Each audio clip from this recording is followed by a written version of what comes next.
Hello and welcome to the David Wilson Out and About YouTube channel. Well, another day, another video.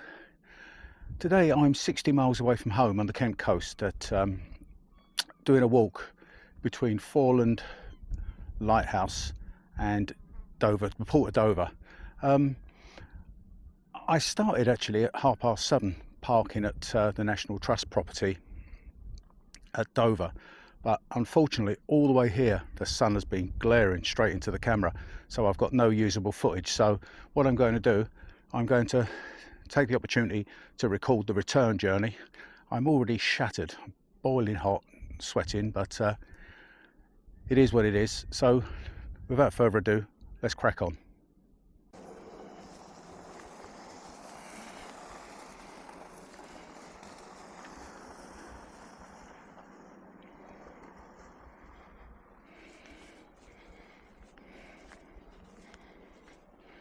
Well, we're just about to leave South Foreland and leave the lighthouse behind us.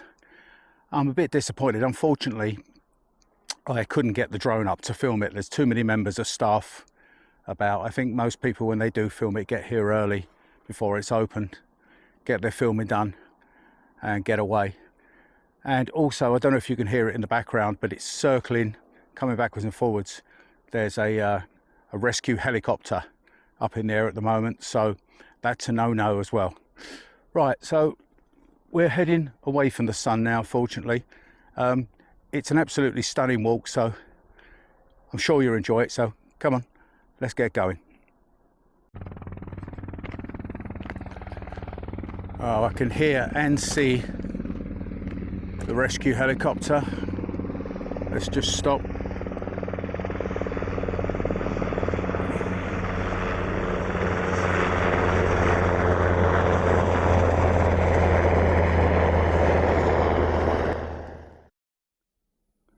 There's Foreland Lighthouse in the distance.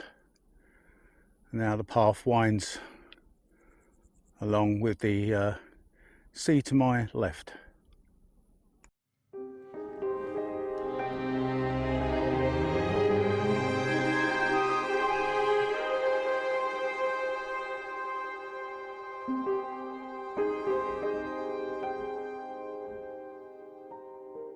The upper and lower lighthouses that you see today were built in the middle of the 19th century. The upper lighthouse was heightened and refurbished in 1842, and in 1846 the lower lighthouse was fully rebuilt. The works were supervised by one of the greatest Victorian engineers, James Walker.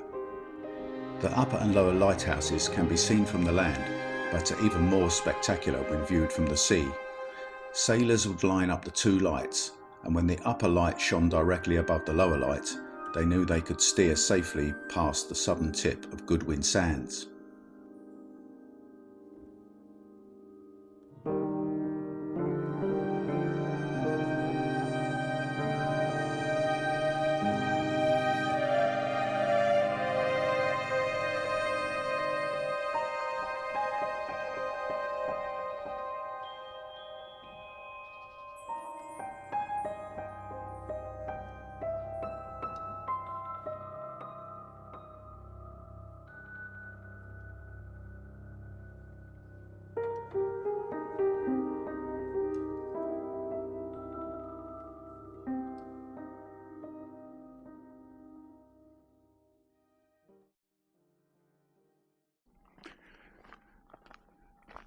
Now the path, the route I'm taking is 90% gravel. It's basically type 1, compressed type 1. Now as much as it's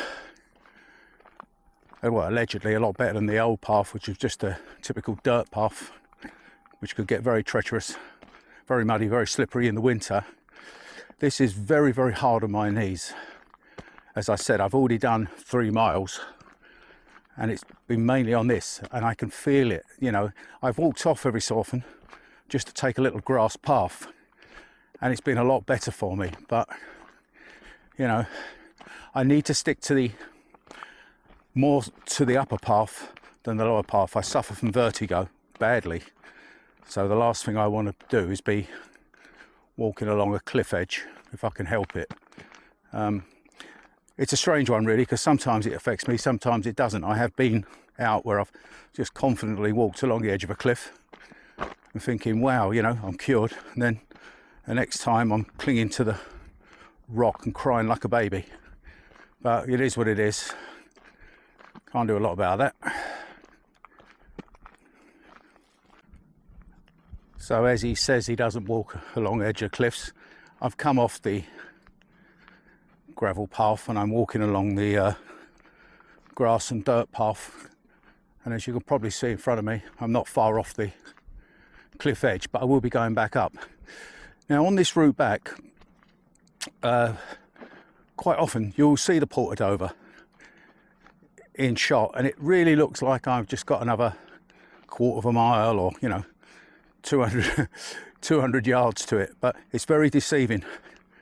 It's quite a way. It's about 2.5, 3 miles, but you sort of turn the bend and there it is.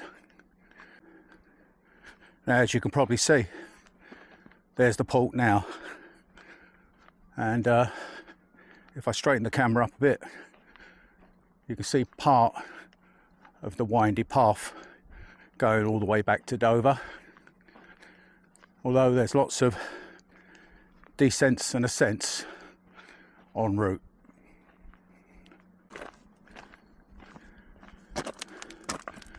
Well, we're now leaving the South Foreland section of the White Cliffs path, and we're heading into Fan Bay.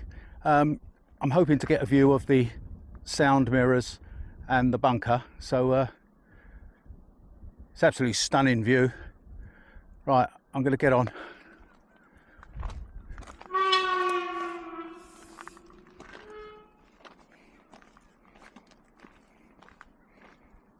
There's quite a few people on this walk now, and that's why I got down here really early to try and beat the crowds, but I got foiled by the sunlight, so yeah, it didn't work in my favour. Another thing that I did was when I got to the National Trust car park, you have to pay by phone or it's free for members, but I couldn't show my card. The car park was open but there was no member of staff, so I've left my card in the windscreen of my car as proof of membership, meaning I couldn't get inside Foreland Lighthouse to have a look around. So yeah, it's a shame, but another time, eh? Now that's one path I really don't fancy taking. Look at it. Look how steep that is.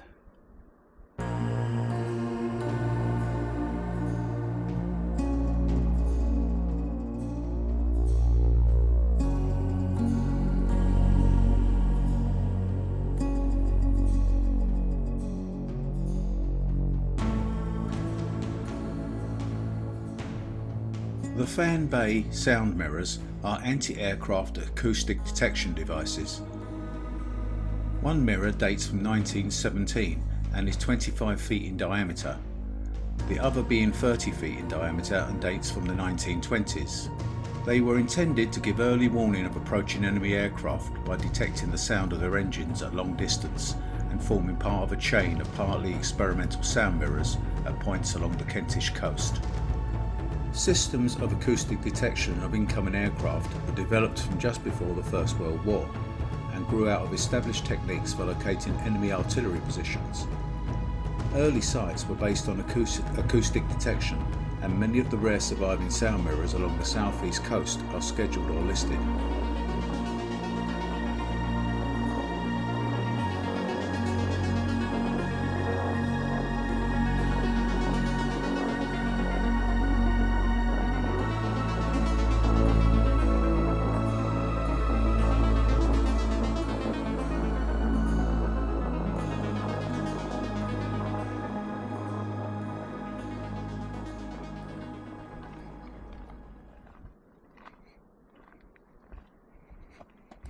Well, I've swapped out my hat now. It was getting, I was getting too much heat on the back of my head, so I need a little bit more shade. What an awesome view that is. It's getting considerably busier now. Lots of people toing and froing. Again, that's why I did come out early. The idea was to get it to myself. School summer holidays. And obviously I've actually bumped into some quite nice people. I had a chat with a few people while I got the drone up.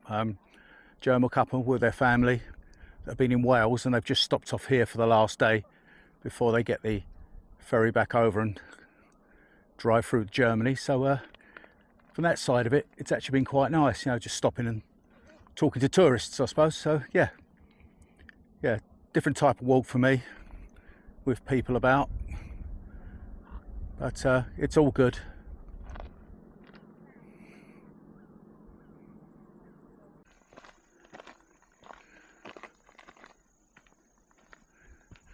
Well, here we are at Fan Bay Shelter. Not an awful lot to see because obviously it's tunnels, it's underground. And as you can see, camouflaged on top. Completed in just 100 days, as the name suggests, Fan Bay Deep Shelter was built to provide shell and bomb resistant accommodation for soldiers serving on the nearby gun batteries in the Second World War.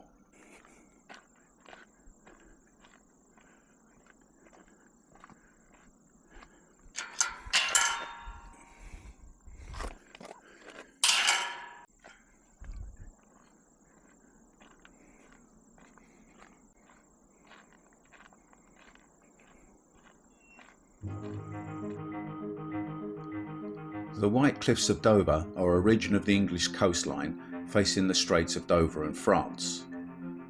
The cliff face, which reaches a height of 350 feet, owes its striking appearance to a composition of chalk accented by streaks of black flint. The cliffs are part of the coastline of Kent, at the point where Great Britain is closest to continental Europe. The Strait of Dover is approximately 20 miles across. On a clear day, the cliffs are visible from the French coast.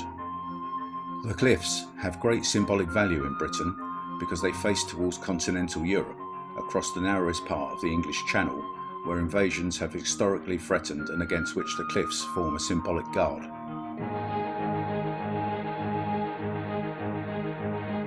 The Port of Dover is Europe's busiest ferry port and a vital international gateway for movement of passengers and trade. It is also an award-winning cruise port, the second busiest in the UK. As one of Europe's largest and busiest passenger ports, the Port of Dover has played a key part in history. Formed in 1606 by King James I, and with the spectacular backdrop of the White Cliffs, it remains one of the most iconic and memorable parts of the Kent landscape, truly deserving its title as the gateway to the UK and Europe. Well, there's a very nice breeze on this section. Excuse me. It's very welcome, because I'm boiling up, getting very tired now. Now, yes, it looks like we're nearly there. You could look there and you say, whoa, there's Dover. But if you look to the right, you'll see that we've got to go down and all the way up the other side, up the hill. In fact, it's a range of hills. Bloody big hills. What is it with these Chinese and their umbrellas? They've all got umbrellas. Is it raining?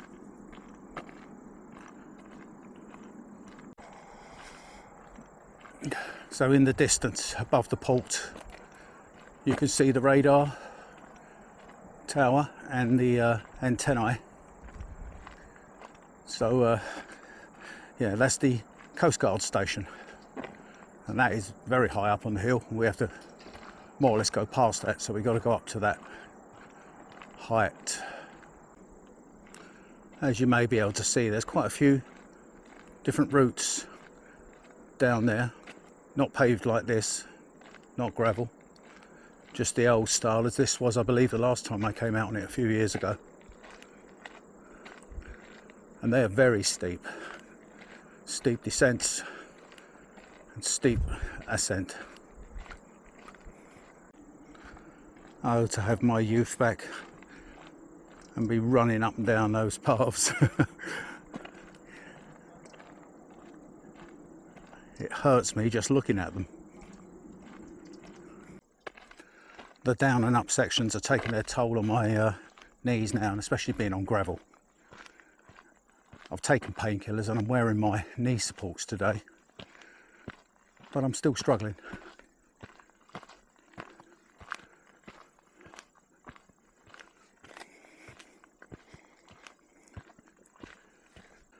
Look at this ascent ahead. It's a triple whammy. Goes up round two bends, drops down, and then goes back up again. Well, in the distance is Langdon Bay and Langdon Steps. I'll drop a marker on it, and what they do, they zigzag down the chalk cliff, go through a tunnel, and then it's a steep, rusty ladder. I think it's about 25 feet down to the beach. I think it's low tide at 1:30. I can't quite remember now. Too much heat to my head. As I said, I'll just put a marker on where it is, and you can see the path now, weaving and winding. Behind me is the really high bit. I'm trying to take another route, which I believe is right on the edge of the cliff. It'll save my legs, but it'll scare the life out of me. But there you go. Yes, I was right. The tide is going out. I can see some people on the beach.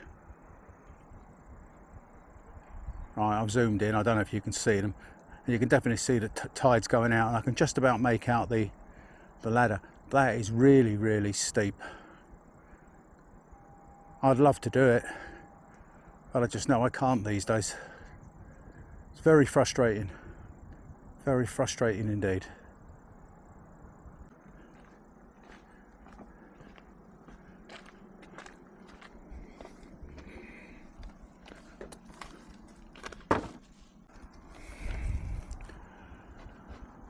Well, as you can see, sun's gone in now, but that's really welcome. There is so many people about, and to be honest, I don't think I've heard many English voices, but it's not just some holidays, it's tourist season. And obviously this is the main gate, one of the main gateways to the UK. So there is going to be a lot of French and Germans, or at least Europeans here at this time. Why not? This is a stunning walk.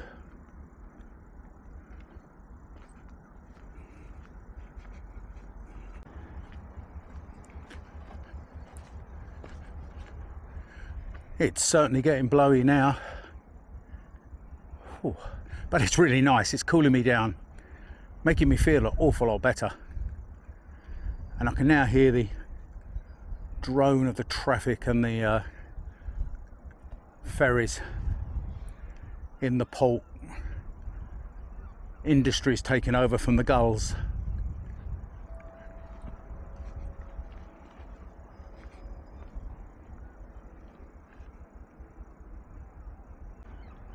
Well, I've got my big boy pants on today coming this way. The cliff face there, which I did walk along earlier, like I said, it was too bright to film, is literally about 50, maybe 60 feet higher than this level. It's actually quite amazing. Right, wow, that breeze is gorgeous. It's nice to leave the tourists behind and all the people on the top of the cliff. I've struggled filming, even when I've got the drone up. I've had people sort of staring at me, coming over to me. I know they don't mean it, you know, they're just inquisitive. No one's been nasty. It's just that I'm trying to concentrate. I've got the drone out to sea. It is quite breezy. It's breezy at the height I'm at, let alone when you're taking the drone up even higher. So I had to sort of just explain to them calmly that I'm filming. I did mention earlier that the German couple with their son or two children, once I'd completed my manoeuvre that I wanted, I brought the drone back to me and I let him have a look at the scene as I panned along the cliffs. He was fascinated, and as his dad said, well, I know what he's going to want for his birthday this year. So it's not a matter of not wanting people to show, not showing people what I'm doing, what my interests are. It's a matter of I'm concentrating on what I'm doing. And the other side of it is when I'm filming walking, with people walking towards me all the time or walking up from behind me, conversations going on that shouldn't be recorded, children, I just got to start filming. It can't be odds at this time of year and the location I'm at. Very windy indeed now. I've had to get the strap down on my hat, save it blowing off. And one thing's for sure, I'm going to have one hell of an ascent in a minute, because I've got to go all the way up to the top of the cliffs at some point. And here it is. Here we go.